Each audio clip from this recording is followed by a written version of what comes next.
Sejam bem-vindos à nossa primeira aula do terceiro bimestre, certo? Nesse terceiro bimestre, nós vamos começar a estudar a eletrodinâmica e, por conta disso, por ser um assunto, de certa forma, extenso e um pouco mais complexo, eu resolvi gravar essas aulas para vocês e espero que vocês gostem desse formato, me deem um feedback se vocês gostaram, se vocês não gostaram, se vocês conseguiram entender, e me mandem as dúvidas aí nos comentários sobre a aula, que na próxima a gente tenta resolver. Então vamos começar. O que a gente vai estudar na aula de hoje? Na aula de hoje a gente vai falar sobre corrente elétrica, é nosso primeiro assunto do terceiro bimestre, certo? E do que a corrente elétrica se trata, né? Vamos pensar no que representa a palavra corrente. Quando a gente pensa nela, a gente pensa numa corrente de ferro, né? Eu penso, pelo menos, numa corrente de ferro com vários elos atrelados. Ou a gente pode pensar também em algo que está correndo, numa correnteza, um rio. E na física, a palavra corrente elétrica, ela tem essa conotação, né? De correnteza. Então, a gente pode pensar em uma correnteza de elétrons, né? Vários elétrons correndo dentro de um material, dentro de alguma coisa. Normalmente, no nosso dia a dia, isso acontece dentro dos fios, né, da fiação elétrica. Então, a corrente elétrica, ela é isso. Ela é literalmente uma correnteza de elétrons. A gente vai entender mais ou menos como é que funciona daqui a pouco. Mas, para isso, para entender esse processo, essa corrente elétrica, como é que ela se constrói, como é que ela funciona, a gente precisa lembrar do nosso assunto do primeiro bimestre, que foi carga elétrica, né? A gente precisa lembrar como é que se produz uma carga elétrica no corpo, né? E precisa lembrar do que se trata essa carga elétrica, né? Do que se trata essa carga elétrica? A carga elétrica é justamente a falta, né? Ou o excesso de quê? De elétrons em algum corpo. E é por isso que a corrente elétrica é formada de elétrons correndo. Porque são esses elétrons que faltam ou estão em excesso nos corpos. São eles que produzem eletricidade. Então, são esses mesmos elétrons excedentes ou faltantes que vão gerar a corrente elétrica, certo? Nem sei se essa palavra faltantes existe, mas tudo bem. O que a gente precisa lembrar? Como eu falei, né? A gente precisa lembrar que carga elétrica, né? O nosso Q, ele é o quê? Ele é formado pela multiplicação do número de elétrons a mais ou a menos dentro de um corpo, multiplicado pela carga elementar, que é a carga de um elétron. Então, quem é que tem carga aqui? O elétron, né?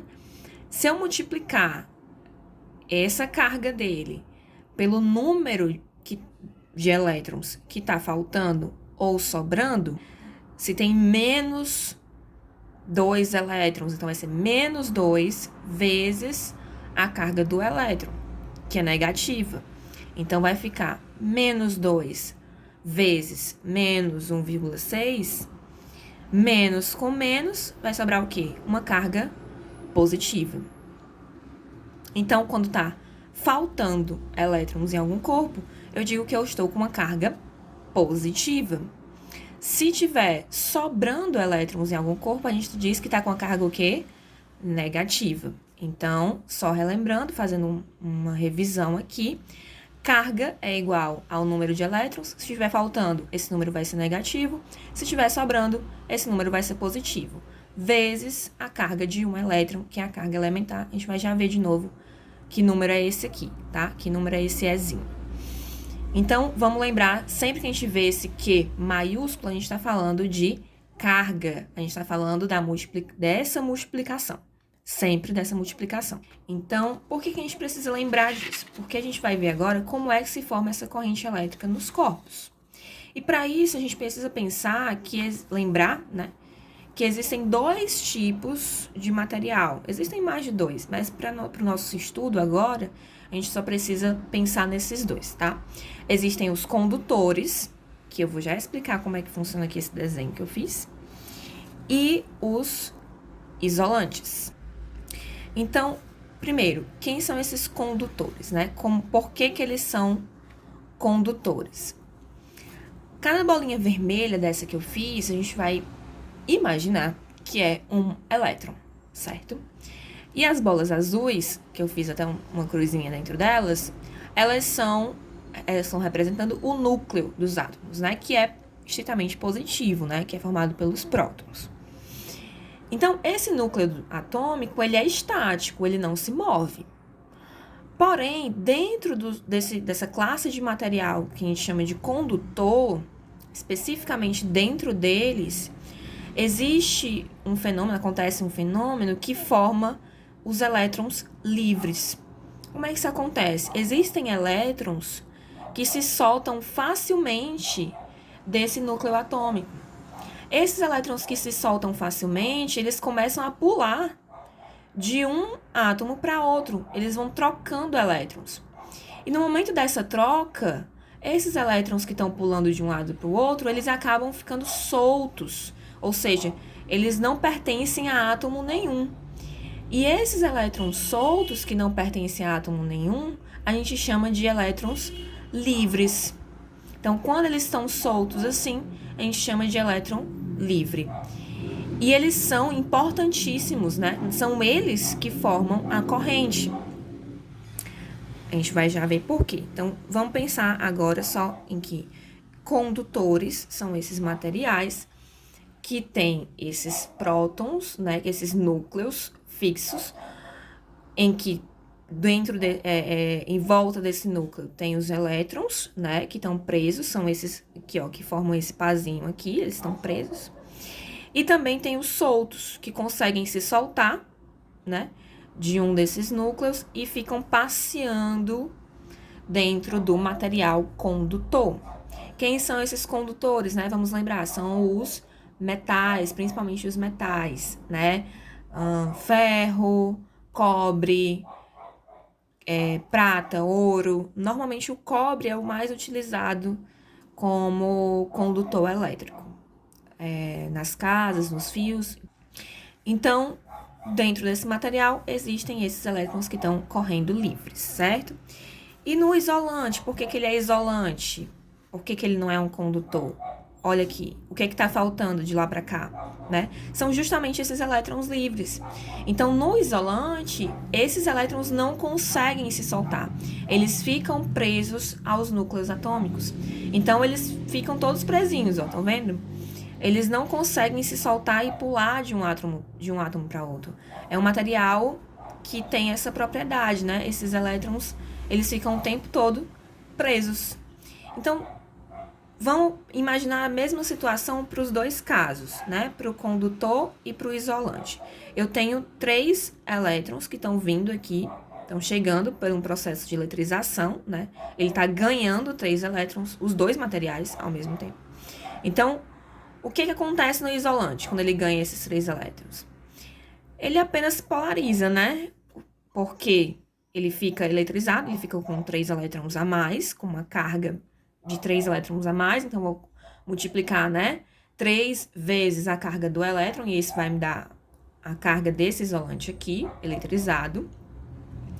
Porém, não gera corrente. Por quê? Porque se os elétrons estão presos aqui, esses aqui não vão conseguir correr dentro desse material. Mas no condutor eles conseguem, por quê? Imagina, esses elétrons aqui estão soltos.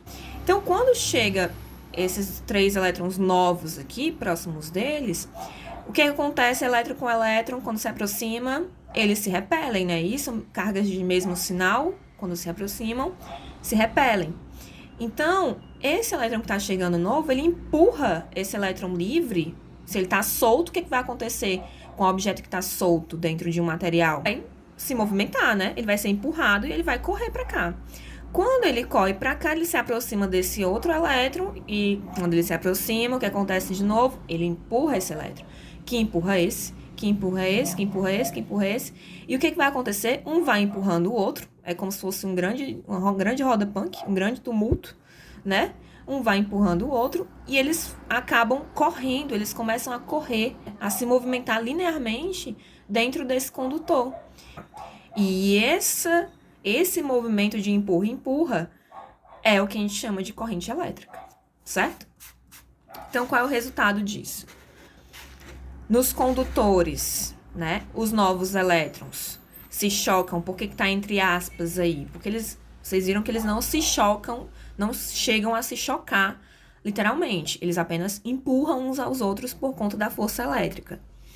Então, esses novos elétrons empurram uns aos outros, né? Empurram os elétrons livres do material e geram uma reação em cadeia que forma justamente o que a gente chama de corrente elétrica, certo? E por que no isolante não tem isso? Por que o isolante não gera corrente elétrica? Porque ele não tem elétron livre. Então, numa questão, por exemplo, se perguntarem por que, né, que os isolantes não produzem corrente elétrica, é por um motivo muito simples. Eles não têm elétrons livres. Se eles tivessem elétrons livres, eles iriam gerar corrente elétrica. Então, espero que vocês tenham entendido o que é essa corrente elétrica e como é que ela acontece. Mas como é que a gente vai medir, né? Vamos para a parte matemática agora da coisa. Como é que a gente vai medir essa corrente elétrica? É bem simples, tá? É uma relação bem simples. A gente vai medir através dessa relação aqui, ok? Então, deixa eu ajeitar aqui. Então, carga dividido pelo tempo. Que tempo? O tempo que esses elétrons que estão livres, né, que estão se movimentando, leva para atravessar, vamos dizer assim, uma faixa daquele fio, daquele material. Se eu colocar uma peneira, vamos dizer assim, uma tela, quantos elétrons passam em 1 segundo por aquela tela dentro do material, né? No meio do material, a gente vai já ver. A gente chama essa seção de seção transversal. É como se fosse uma telinha que eu colocasse dentro de um cano, vamos imaginar assim, e começasse a contar quantos elétrons passam por essa tela em um determinado tempo. Isso daí, esse tempo, né, é esse T aqui que a gente vai utilizar nessa conta, certo?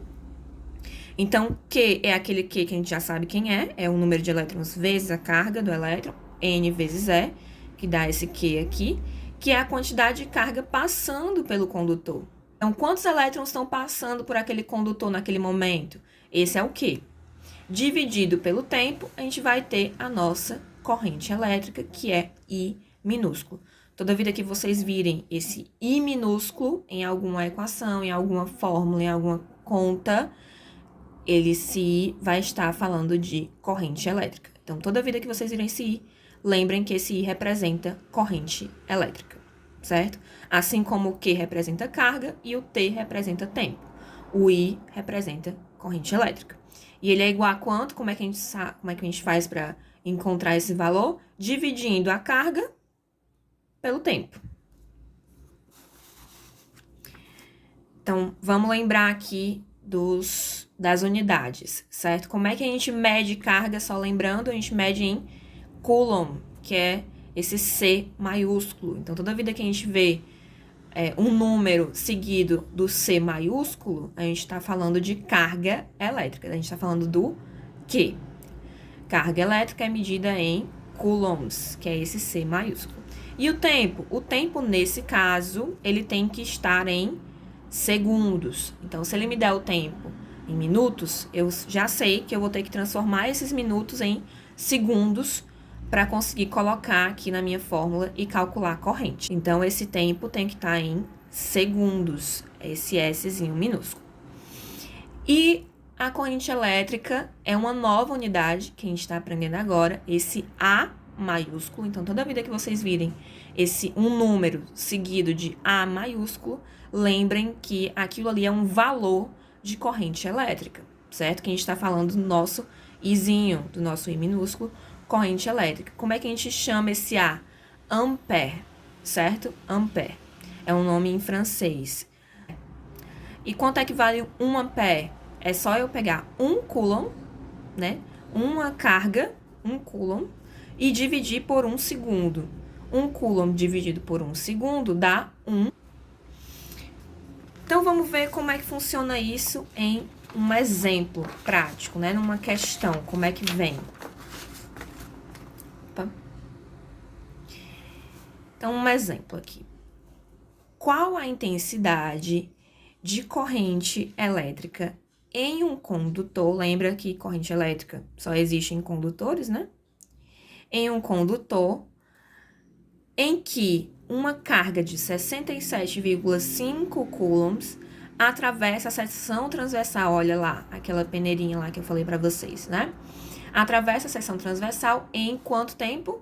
5 segundos, certo? Então, é mais ou menos isso aqui. Eu tenho um fio, que é como se fosse um caninho, né? Um cano maciço. Dentro dele, eu tenho aqueles elétrons livres lá correndo, né? Se movimentando nessa direção, de cima para baixo, né? De um lado para o outro. E a seção transversal é como se eu colocasse um filtro aqui, é como se eu cortasse esse fio ao meio e colocasse um filtro, vamos dizer assim, uma tela, e juntasse novamente as duas bandas. E aí eu vou contar quantos elétrons estão passando, atravessando essa tela em 5 segundos. É isso o que significa contar corrente elétrica, né? Medir corrente elétrica. Eu vou medir a quantidade de carga, né? Que é a quantidade de elétrons que estão passando por esse filtro aqui, por essa seção transversal, em 5 segundos. Quando eu dividir, eu vou ter a minha corrente elétrica. O que que a gente sabe? A gente sabe que corrente elétrica é essa divisão, carga pelo tempo. Ele me deu a carga aqui, ó, e ele me deu o tempo, né? Então, quem é essa carga? Essa carga, a questão já me falou, 67,5 coulomb. E quem é o tempo? Né? O tempo que ele leva para atravessar, 5 segundos. Eu quero medir, eu vou lá no meu cronômetro, 5 segundos, quantos elétrons, né? Quanto de carga está passando? Então, ele viu que está passando 67,5 coulombs em 5 segundos. Então, quem vai ser a corrente elétrica? Vai ser essa divisão. Onde tem carga, eu coloco, onde tem o Q, né? Eu coloco o valor da carga. Onde tem o T, eu coloco o valor do tempo. 67,5 dividido por 5. Então, vamos fazer essa continha. 67,5 dividido por 5. Eu pego 6 primeiro, né? Vou pegar aqui a caneta. Eu vou pegar o 6 e vou dividir. 6 dividido para 5 dá quanto? 1, né? Então, 1 vezes 5, 5. 6 menos 5, sobra 1. Vou baixar o 7. 17. Qual é o número multiplicado por 5 que dá próximo de 17 ou igual a 17? 3, né? 3 vezes 5, 15. 17 menos 15 sobra 2. Só que 2 não dá para dividir, né? Não dá para dividir por 5. Então, o que é que eu vou fazer? Eu vou colocar essa vírgula que tá aqui, eu vou passar para cá. Quando eu coloco essa vírgula aqui, eu consigo baixar o próximo número. Então, eu vou baixar o 5. E aí, vai ficar 25. Agora, eu consigo dividir, né? Eu preciso colocar a vírgula aqui na resposta para conseguir baixar o próximo número, já que tem essa vírgula aqui também. Então, fica 25 dividido para 5. Qual é o número que multiplicado por 5 dá 25? O próprio 5, né? Então, eu subtraio aqui e sobra 0. Qual é o valor da divisão? A resposta, 13,5. A minha corrente elétrica, nesse caso, vai ser igual a 13,5 ampere, ou amperes, né? 13,5 amperes. Vamos ver outro exemplo um pouquinho mais complicado que esse agora. Vamos ver um exemplo 2 aqui. Um condutor é percorrido por uma corrente elétrica de 10 amperes. Olha, agora ele está me dando o valor direto da corrente, né? Ele quer que eu determine o quê? Determine a carga elétrica, certo? A carga elétrica e o quê? E o número de elétrons que atravessa o fio em quanto tempo? 20 segundos. E ele me dá que valor? Olha o valor aqui. O valor da carga de um elétron, né? A nossa carga elementar, que é uma notação científica. Então, vamos lá, galera. Falei para vocês, a gente vai usar notação científica em tudo e vai continuar usando, certo? Então, o valor da carga elementar, 1,6 vezes 10 elevado a menos 19. Então, esse valor todo aqui é o valor da carga elétrica de um elétron, carga elementar, e a gente vai usar no nosso cálculo. Então, primeiro, o que é que ele quer que eu descubra? A carga elétrica, né? O Q. Quem é carga elétrica? Qzão, né? Aquele Q maiúsculo. Então, vamos lá. O que a gente sabe? A gente sabe que corrente elétrica é a carga dividida pelo tempo. E quais são as informações que a questão me deu? A questão me disse que a corrente é 10 amperes e a questão me disse que o tempo é 20 segundos, né? Ó, corrente elétrica de 10 amperes, tempo 20 segundos. Anotei aqui. E eu preciso saber quem é a carga elétrica, né? Quem é o meu Q maiúsculo. Então, o que eu vou fazer? Eu vou pegar a minha fórmula que junta essas três coisas, que junta corrente elétrica, carga elétrica e tempo, e vou substituir os valores que a questão me deu. Então, 10 amperes, eu sei que é corrente, então onde tem o I, eu vou escrever 10. Onde tem o Q, eu não sei quem é, então eu reescrevo, fica Q. E onde tem o tempo, eu vou escrever 20, porque é o tempo que ele me deu, já está em segundos, não preciso transformar, fica 20. Então, 10 é igual a Q dividido para 20. Vamos lá. O que eu faço? Esse 20 que está aqui dividindo, né? Eu multiplico de um lado e de outro e ele passa para o outro lado, né? Multiplicando, ele vai fazendo a operação inversa. Então, vai ficar o 10 que já estava lá, vezes o 20 que passou multiplicando. 10 vezes 20 vai ser igual a aqui. 10 vezes 20 dá quanto, pessoal? 200, né? Então, Q vai ser igual a 200 coulombs. Eu já sei uma informação, carga elétrica, já descobri, 200. Qual é a outra informação que ele pede? Número de elétrons. Para isso, eu vou precisar utilizar aquela outra fórmula, né? Q igual a N vezes E, porque é apenas nessa fórmula que eu consigo encontrar o número de elétrons. Então, eu já tenho a minha carga, né? Que eu acabei de descobrir. 200 coulomb. Então, anota aqui. 200 coulomb. Qual a outra informação que eu já tenho? A carga de um elétron, que a questão me deu, 1,6 vezes 10 a menos 19. Nosso E. E agora eu preciso saber quem é o N. Ou seja, quantos elétrons a mais ou a menos esse condutor recebeu ou perdeu, né? No caso. Então, vamos substituir. Onde tem Q, eu vou escrever o valor da minha carga, que é 200. Então, onde tem Q, eu escrevo 200. Onde tem N, eu não sei quem é, permanece. E onde tem E, eu vou escrever o valor todo, né? Aquela anotação toda lá, que é o valor da minha carga elementar. O que é que eu faço? Eu preciso isolar esse N, né? Para isolar ele, eu tenho que passar esse número todo aqui, que está multiplicando o N, para o outro lado, dividindo.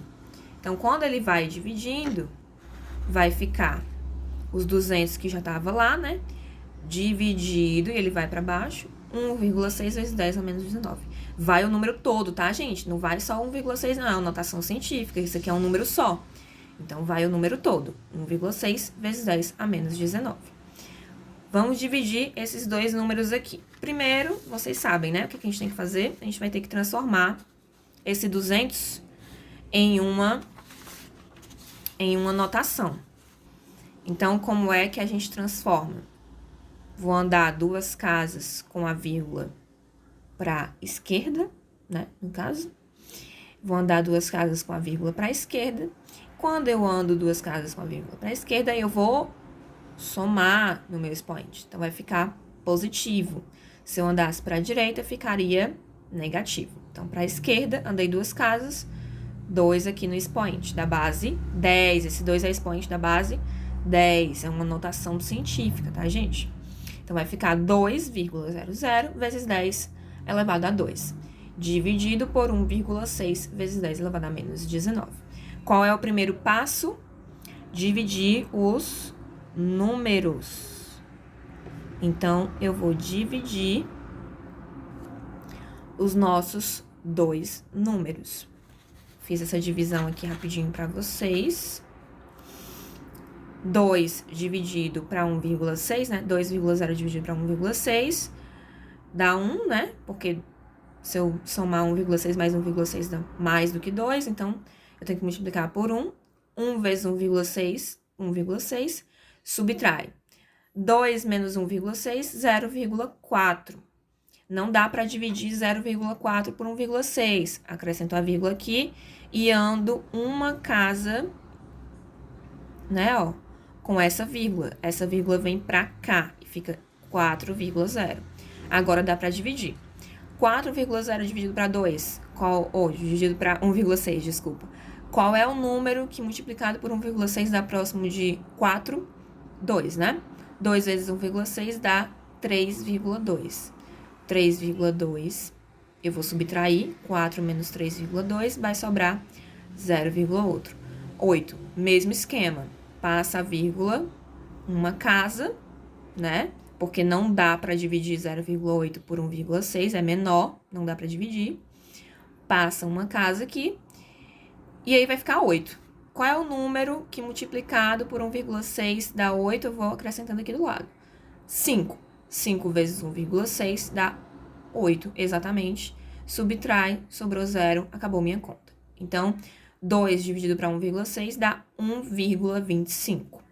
Então, o que a gente precisa fazer agora? Vai ser 1,25, né, que é o resultado da minha divisão, vezes, repete, a base eu faço o que com os expoentes quando eu estou numa divisão de notação? O que é que eu faço com os expoentes? Eu subtraio, pessoal. Vou subtrair os expoentes.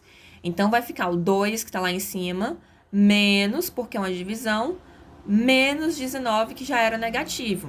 Então, vai ficar 2 menos o menos 19. Esse menos com o outro menos vira o quê? Uma soma, né, pessoal? Menos com menos vira uma soma. Então, somando 2 mais 19 dá 21. Então, qual é o valor final? Número de elétrons vai ser 1,25 vezes 10 elevado a 21 elétrons. E é isso. Esses são os dois exemplos que eu quis mostrar para vocês. Se vocês tiverem alguma dúvida, primeiro que vocês vão ter que fazer é rever esse vídeo, certo? Revejam várias vezes. E se ainda assim restar alguma dúvida, vocês podem mandar pelos comentários, que na próxima videoaula eu tento resolver para vocês, certo? Então é isso, abraços e façam os exercícios propostos, ok?